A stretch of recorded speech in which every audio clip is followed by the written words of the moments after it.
A declaração do imposto de renda é uma obrigação para grande parte dos brasileiros. A declaração correta do imposto garante que os cidadãos paguem apenas o que devem, evitando multas e penalidades. Essa declaração é essencial para que o governo possa arrecadar recursos para financiar serviços públicos, como educação, saúde e segurança. É fundamental que o contribuinte seja preciso e transparente ao declarar seu imposto de renda, evitando erro e omissões que possam gerar problemas futuros. Imposto de renda é o tema do Entre Assuntos de hoje.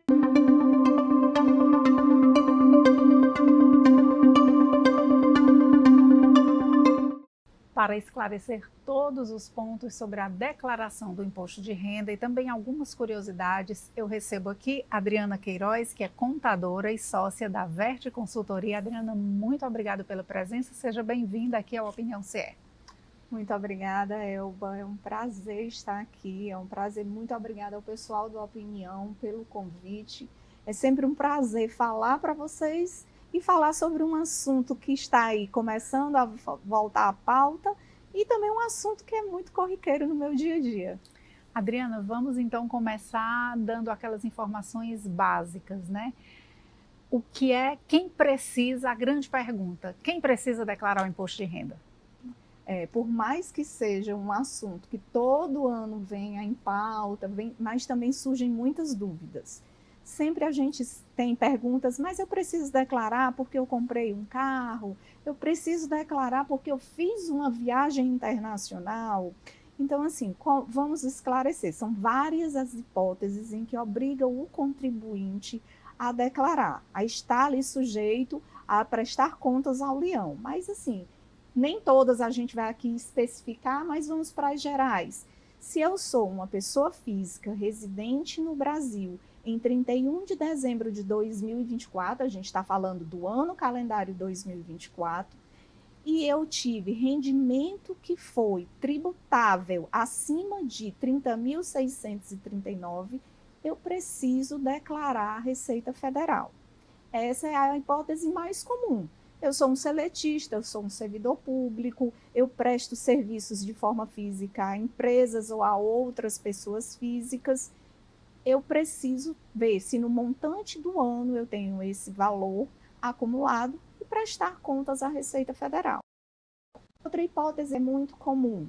Eu recebi rendimentos isentos ou não tributáveis. E o que é isso, Adriana?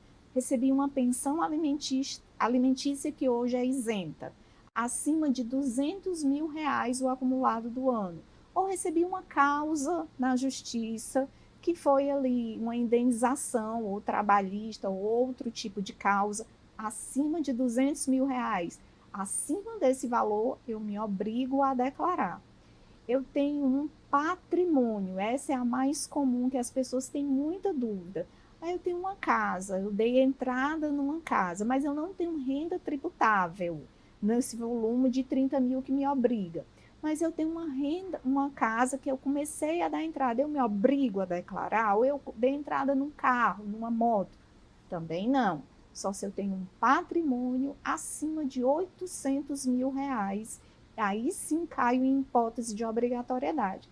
E aí tem outras questões também, se eu vendi um imóvel, se eu apurei ganho de capital, se eu fiz transação em bolsas de valores acima de um determinado valor, se eu tenho atividades rurais, tem várias hipóteses, mas vamos fixar nessas três que são as hipóteses mais comuns. Adriana, aí nesse caso existem vários tipos aí, existem as modalidades de declaração, existem os itens em que cada contribuinte vai se encaixar.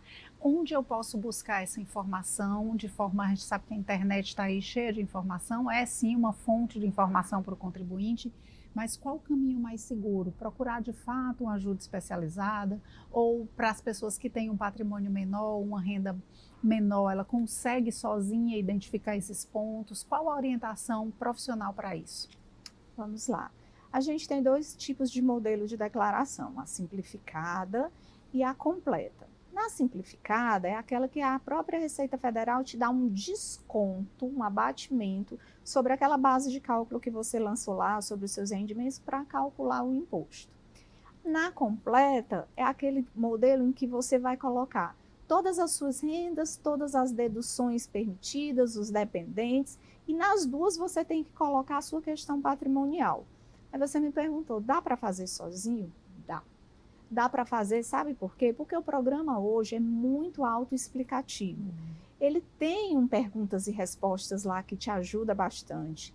A própria Receita Federal, ela disponibiliza um livro, uma cartilha de perguntas e respostas, onde ela tenta contemplar o máximo de informações e dúvidas possíveis do contribuinte.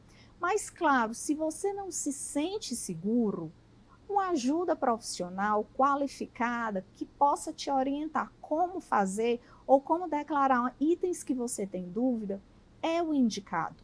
Isso daí não só para o imposto de renda, mas para qualquer outro assunto da sua vida. Quando você tem uma questão médica, você não vai no profissional para saber exatamente fazer os exames e para buscar a informação e o tratamento adequado.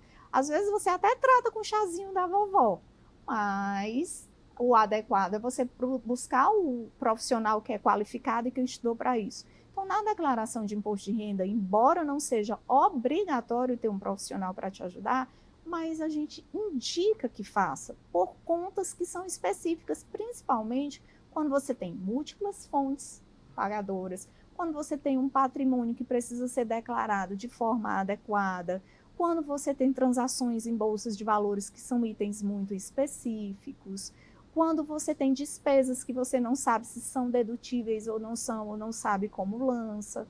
Então, a ajuda de um profissional vai fazer com que você seja assertivo. O que é que acontece se eu preciso declarar e se eu não declaro? Bom, se você não declara e a Receita Federal cruza algum dado relevante que te obrigasse a declarar, e você vai acabar caindo numa sistemática de inadimplência com a Receita Federal. Você vai ficar devedor dessa declaração à Receita Federal. E aí você vai ter que fazer em atraso, e o atraso da declaração de imposto de renda, ela gera uma multa que é no mínimo R$ 165,74, podendo chegar a 20% do seu imposto devido. Então, imagina quando a pessoa tem imposto a pagar ou a restituir, tem uma alta retenção na fonte, e que o imposto devido dá ali por volta de R$ 100 mil, como tem, isso é comum para grandes empresários, para profissionais autônomos como médico, que não prestam contas ao fisco, ela pode chegar a R$ 20 mil a multa pela não entrega do imposto de renda. Então, assim, o adequado é buscar até essa orientação junto ao profissional, se você tem dúvida se deve ou não declarar, para que ele estude as hipóteses na sua vida e veja se você é ou não obrigado e preste as contas no devido prazo. Adriana, quais são as principais dúvidas, né, que o contribuinte apresenta nesse momento de pré-declaração, né? Quem nunca declarou ou até mesmo quem já declarou. Às vezes acontecem algumas mudanças na própria legislação, outras não, mas há sempre questões porque é um tipo de informação fluido, né? O patrimônio muda, um bem que você adquire, então dentre esses itens, quais são as principais dúvidas e o que mais pode ser ali a casca de banana para o contribuinte dar aquela escorregadinha e acabar, por exemplo, caindo na malha fina? Bom, acho que a principal pergunta hoje, quando a pessoa nunca declarou, é: eu estou obrigado? O que é que me obriga? Uma coisa que é muito comum, eu sou sócio de uma empresa.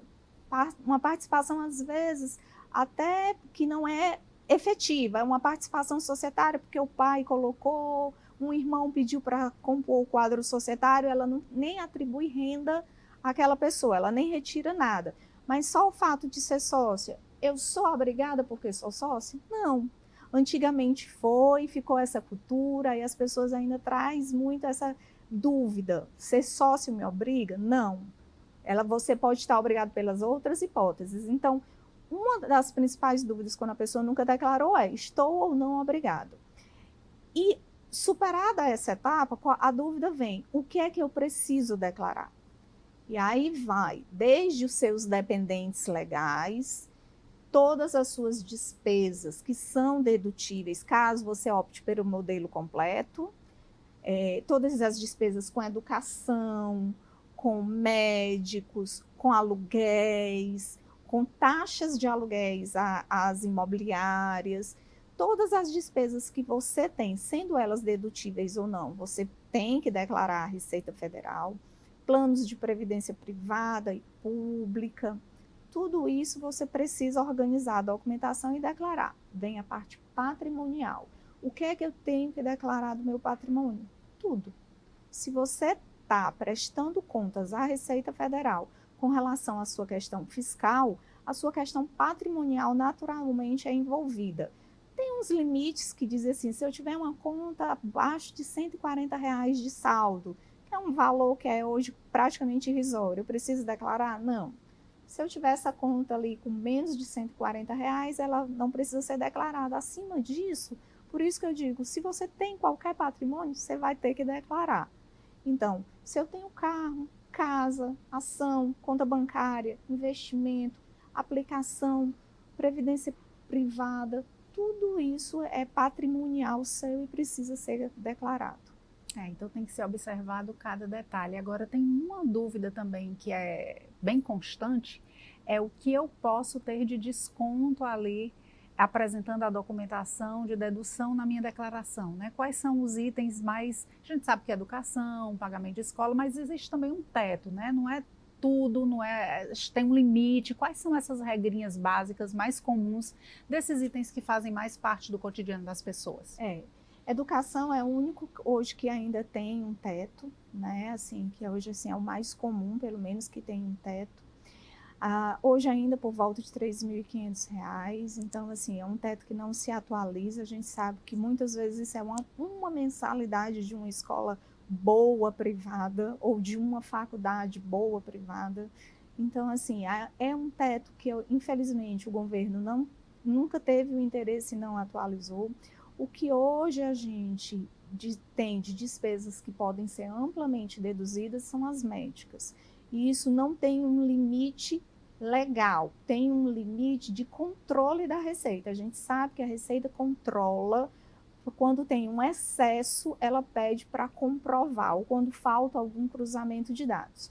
Por isso que hoje a Receita faz, ao longo dos últimos 5 anos, ela tem feito um controle no cruzamento de dados das despesas médicas. Ela tem criado obrigações acessórias para os prestadores de serviço dessa área, e ela tem buscado realmente fazer um cruzamento intensivo com as declarações de imposto de renda da pessoa física, porque é o gasto que hoje a gente tem que é amplamente dedutível. Então, qual é o controle que a gente precisa ter ou o cuidado que a gente precisa ter?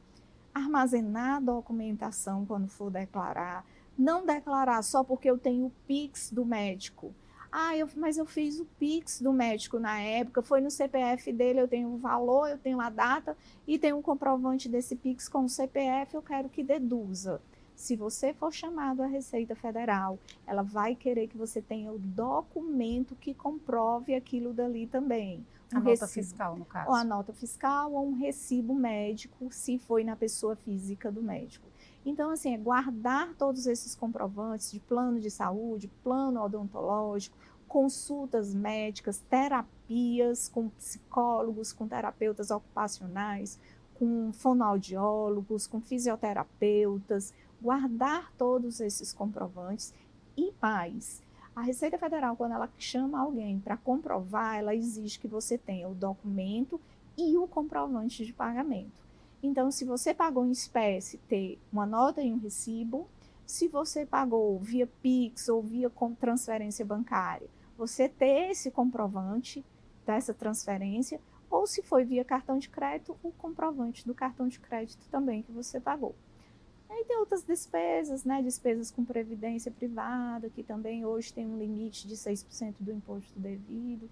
Tem outras despesas, mas as mais comuns estão no campo médico. Tem um item que eu creio que poucas pessoas têm esse conhecimento, que é até o e-social, né? Eu acho que tem alguma cláusula que ele pode também ser apresentado ali para ser deduzido? O E-Social da doméstica? Da doméstica. Não, ele já caiu. Não existe mais. Não existe mais, infelizmente. Bom, são essas pequenas mudanças que vão acontecendo e que é preciso estar atento, porque às vezes o contribuinte está ali contando com aquela despesa e fazendo ali o cálculo mínimo ou para receber uma restituição ou não, e acaba, em algum momento, se não tiver o conhecimento ou até mesmo a ajuda profissional, ele acaba escorregando aí nesse momento.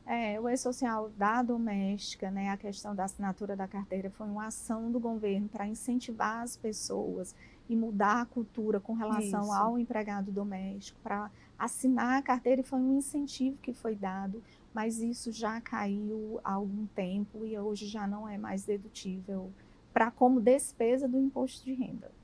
Adriana, você falou da questão de incompatibilidade. Em algum momento a gente conversava sobre incompatibilidade do que eu declaro e do que eu tenho de fato como renda, ou do que eu não declaro e do que eu possuo como renda, e enfim, a minha vida fiscal. Como é que está esse comportamento hoje, né? A gente vive num mundo hoje com muita exposição, rede social, as pessoas tentam realmente driblar muitas vezes o pagamento do imposto, tem múltiplas fontes. A Receita está realmente atenta a isso? Quais são os casos mais assim relevantes ou situações que são preocupantes? Onde a Receita direciona essa fiscalização? Como é que funciona essa questão? Bom, vamos lá. Assim, hoje as redes sociais, você trouxe um ponto que eu acho super relevante a gente conversar aqui, é com relação às redes sociais, né? Mas, lógico, a Receita chega a divulgar que ela vai fiscalizar as redes sociais, mas como é que esse processo vai acontecer? Elba, você tem uma vida financeira incompatível com a sua realidade fiscal. Digamos que eu estou lhe usando aqui como meu exemplo, não estou lhe dizendo que é você, pessoal aí de casa, aí quem está nos assistindo, por favor. Digamos que a Elba hoje tem uma vida financeira incompatível. Ela tem transações dentro da conta corrente no banco dela, ela tem transações via cartão de crédito muito superiores àquela que ela declara ali no imposto de renda anual. E há uma incompatibilidade relevante. Aí ela cai na malha da Receita Federal, a Receita Federal hoje, ela não é apelidada de leão por ser um gatinho manso, não. Ela pode se tornar um gatinho manso, mas ela não é. Ela é um leão porque ela tem toda a base de informação e hoje ela tem tecnologia de cruzamento de dados. E assim, o que é que ela faz? Ela faz alguns cruzamentos, ela roda todas as declarações e cruza com uma série de outras informações que são prestadas a ela. Digamos, uma imobiliária, ela presta informação dos aluguéis. Os bancos prestam informação das movimentações financeiras. Os cartões de crédito prestam as informações de crédito e débito que aconteceram, da Elba, tudo relacionado à Elba, cartório. Tem uma série de informações que hoje são prestadas pelas empresas que se referem àquele contribuinte que está declarando. Há um cruzamento de dados. A partir daí, se a Receita Federal, existem margens desse cruzamento, digamos que ela detecta um cruzamento da Elba que declarou ali uma renda modesta, incompatível com a operação financeira e de crédito dela. A Elba passa a ser alvo da Receita e ser monitorada ou até ser chamada para justificar junto à Receita Federal que discrepância tão grande é essa. E uma das questões que a Receita Federal pode utilizar também é as redes sociais da Elba. É entender se aquela rede social que a Elba está ali ostentando num cruzeiro, numa lancha, tomando champanhe, nas ilhas gregas, e ela é compatível com a realidade financeira e incompatível realmente com a fiscal. Então, ela pode utilizar a tua rede social como meio de prova? Pode. Então, esse é um cuidado que a gente também precisa ter com relação ao nosso uso exagerado de redes sociais. Exatamente. E essa questão do pós, né? Eu caí na malha fina. Ou por uma discrepância, creio que nesses casos específicos que você citou, seja um protocolo diferenciado, né? A pessoa vai ser chamada, tem uma série de fatores aí a serem avaliados. Mas tem também quem cai na malha fina porque não declarou uma renda que recebeu de um serviço prestado, por exemplo. Isso também é detectado nesse cruzamento de informações. E essa correção é uma correção simples, ela é feita pós e a pessoa precisa ir lá comprovar, ou é feita também digitalmente. Nesses casos mais simplificados, como é que ocorre essa correção? Hoje a Receita Federal, ela tem desde a declaração pré-preenchida, onde você acessa via certificado digital ou via conta Gov, e busca lá dentro do ECAC, que é o portal da Receita Federal, e baixa a sua declaração. Ali já vem uma declaração já cruzada previamente os primeiros dados, onde você vai validar ou retificar quando for necessário e complementar com o que não está ali. Então, isso já facilita muito a vida do contribuinte. Digamos que você não teve acesso à sua declaração pré-preenchida, você não gosta de acessar, você optou por não fazer. Vou fazer de forma manual, informando todas as questões e todas as rendas. Esqueci de declarar alguma coisa. Lá, a Receita hoje processa em 24 horas uma declaração e já aponta divergências. Então, você pode entrar na Receita com um dia, 24 horas depois, já está disponível o processamento, no máximo 48 horas, quando tem alguma instabilidade no portal, verificar se há alguma inconsistência entre o que você declarou e o que a Receita tinha de cruzamento de dados, e fazer uma retificação. Faz uma declaração retificadora só incluindo aquele dado. Faltou. Fica toda a base igual, incluindo aquilo ou retificando alguma informação, porque às vezes você vai querer preencher de forma manual, troca ali um valor, coloca num campo errado, era para eu colocar num campo, acabei colocando no outro. Então, dá essa divergência, você faz a retificadora, com 24 horas, está processada novamente, você pode verificar. É um procedimento relativamente simples, salvo aquelas grandes exceções. Não apurei ganhos de capital, de imóveis vendidos. Aí é outro procedimento que é um pouco mais complexo. Não apurei os ganhos de renda variável para quem tem ações que gosta de operar em bolsa, em day trade, em swing trade, que precisa daquela apuração mensal. Eu não fiz, aí eu vou ter que fazer, recolher o imposto para trás e colocar na minha declaração. Aí se torna um pouco mais complexo e aí também a gente indica a questão de um especialista. Ajuda de um profissional. Isso. Adriana, essa retificação mais simples, esse prazo, ela pode ser feita sem pagamento de multa, ou eu errei, eu já tenho que fazer uma retificação paga com multa, isso incide em algum gasto a mais, ou eu tenho esse prazo mais elástico para fazer essas correções sem necessariamente ter alguma incidência de pagamento de multa, ou enfim? A retificação não enseja multa. Tá? Não a multa pela não entrega da declaração, a multa só é pela não entrega.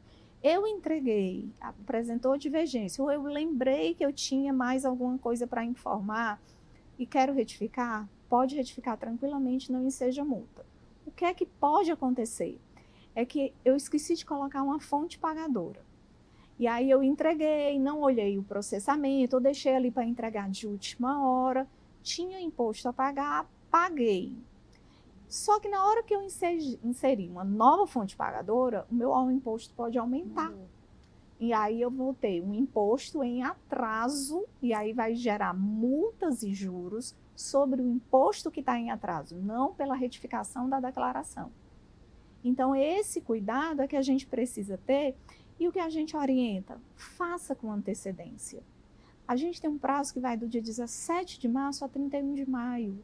Busque se organizar, fazer com antecedência para que você tenha tempo de ver a sua declaração processada, ver se tem pendência, fazer algum tipo de correção. E tem tempo também para você se organizar, de buscar todas as documentações. Às vezes a gente esquece que fez uma consulta lá em janeiro de 2024, ou ali no primeiro semestre, fez um exame, está pendente de procurar, que eu não sei onde é que está a nota fiscal disso. Então, você vai ter mais tempo para você buscar e poder ter todas as informações compatíveis, né, com o cálculo correto do imposto. Exato, isso que você falou me veio à mente agora, até uma orientação que passa também pela organização financeira, né? Eu tenho ali aquele prazo de declaração, mas eu estou trabalhando ali todo um ano fiscal. Então, se eu me organizo mensalmente, eu tenho ali uma pastinha, ou mesmo um arquivo digital, já que hoje muita gente já não quer mais acumular papel, enfim. Mas eu tenho que ter um formato de organização pessoal, onde eu tenho ali, mês de janeiro, eu tenho tudo isso aqui de documentação. Isso vai facilitar tanto para quem declara, e principalmente sozinho, quanto para o profissional. Até porque o próprio profissional ele vai fazer, mas em algum momento, se ele precisar da documentação, ela vai ter que existir por parte do contribuinte. O profissional não vai poder criar um recibo ou encontrar um recibo para você. Então, essa organização é um passo importante, Adriana? É super importante. O que é que eu aconselho todo mundo? No decorrer do ano, eu paguei uma conta que eu sei que será dedutível.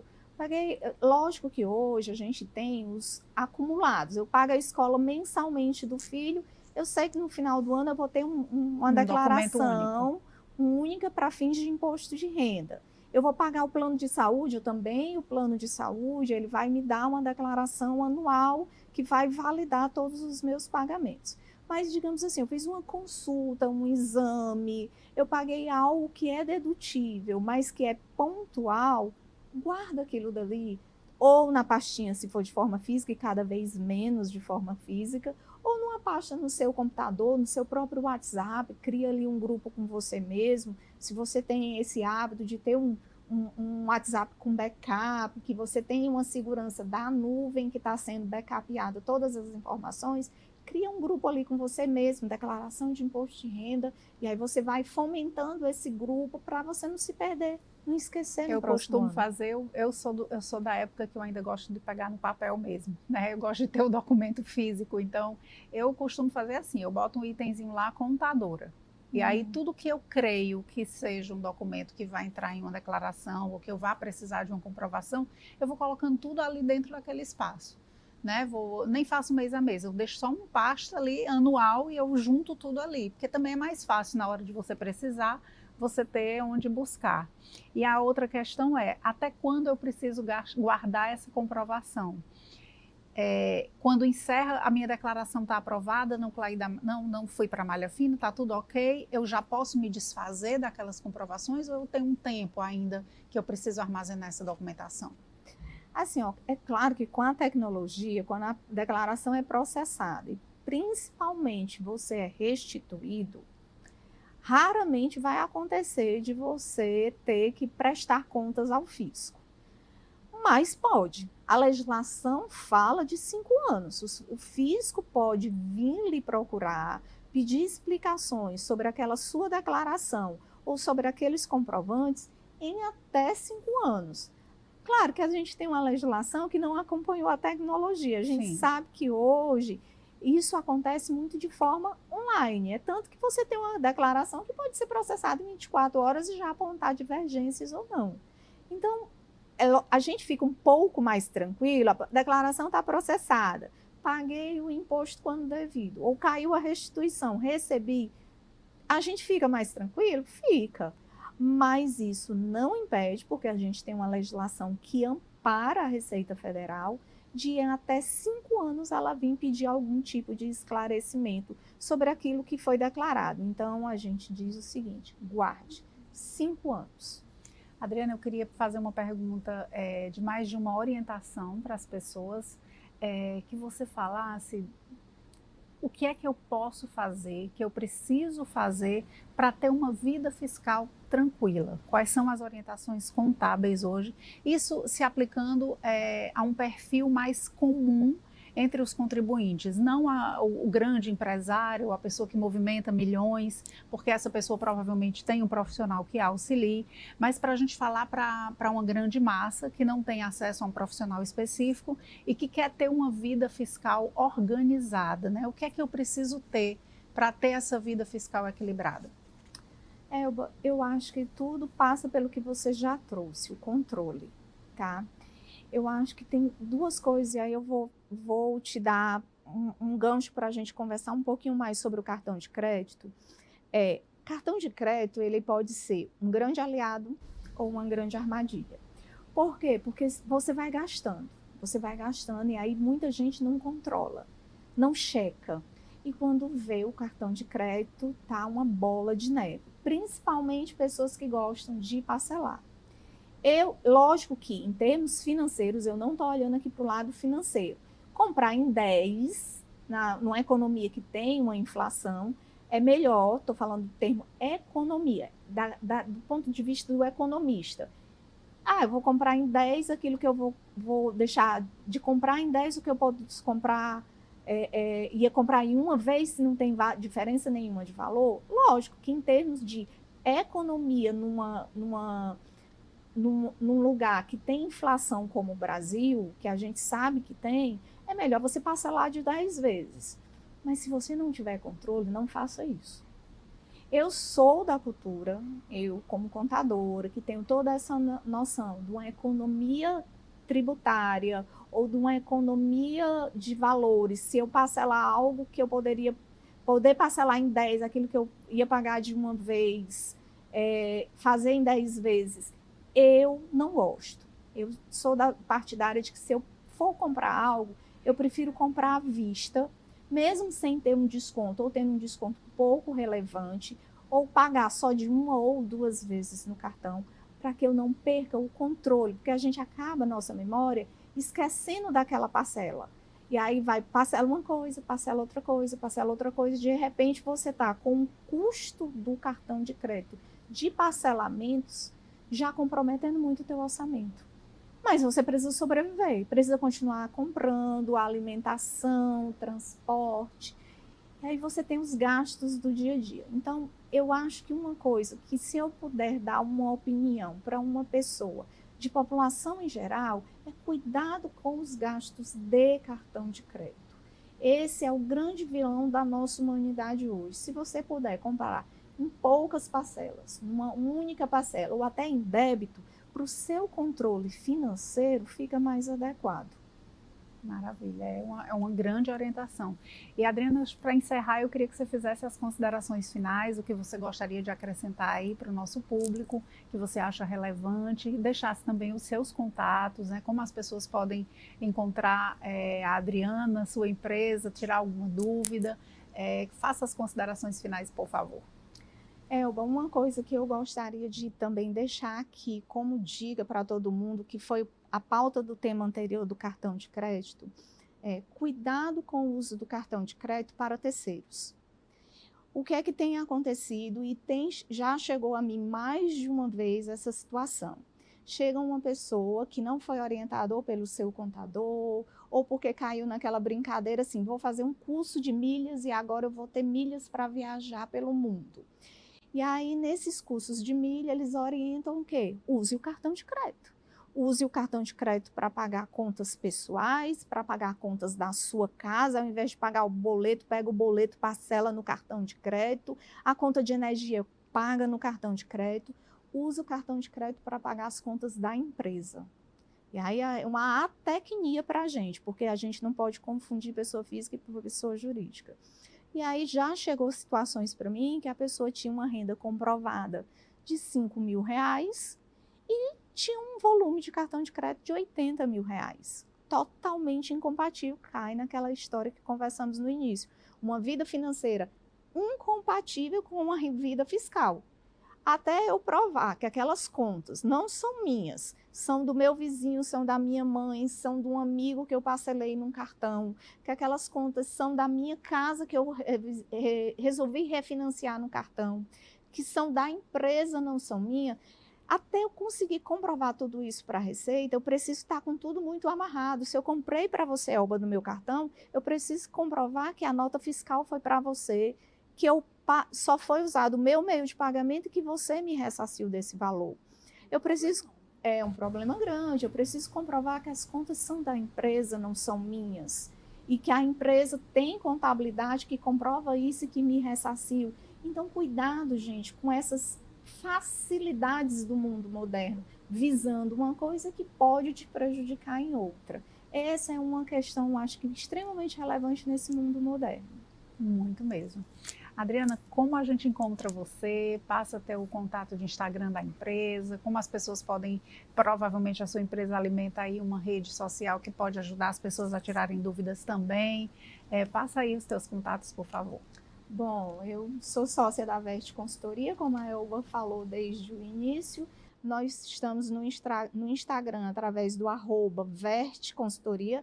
Vert significa valor em alemão, que é aquilo que a gente busca levar para todos os nossos clientes, e se escreve com W, W-E-R-T Consultoria. Adriana, muito obrigada pelos esclarecimentos. Estamos aqui abertos a recebê-los sempre, com mais esclarecimentos, mais dicas e orientações. Seja sempre muito bem-vinda aqui ao Entre Assuntos. Muito obrigada, eu que agradeço o convite, estou sempre disponível. A gente fica por aqui e até a próxima.